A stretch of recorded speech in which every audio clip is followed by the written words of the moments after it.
Welcome to our channel. Today we how to log into Exit Realty detailed guide step by step clearly. To begin, open your preferred web browser. In the address bar, type in the Exit Realty website URL. Press the Enter key to navigate to the site. Once the page loads, look for the Login button, typically found at the top right corner. Click on the Login button to proceed. You will be directed to the login page. Here, you will see fields for your username and password. Enter your username in the designated field.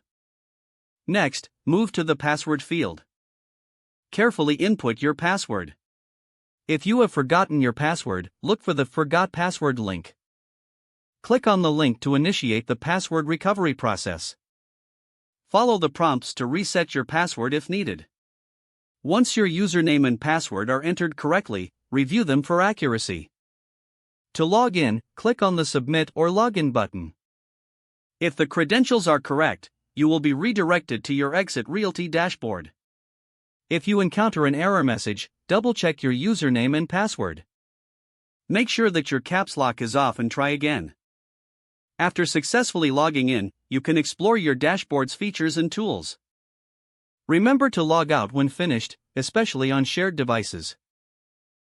Click on the Logout button, usually found at the top right corner. This completes the login process for Exit Realty. If the page does not load, refresh the browser or try again in a private or incognito window. Make sure you are using the correct email address, then retype it carefully to avoid small typos. If your password is not accepted, use the reset option and create a new strong password you can remember. Check your spam folder for verification or security emails, then complete any requested confirmation steps. Enable two-factor authentication if available to improve account security and reduce unauthorized access risk. After signing in, review your profile details so your contact information and settings are accurate and current. Don't forget to like this video and subscribe to our channel for more step-by-step tech guides.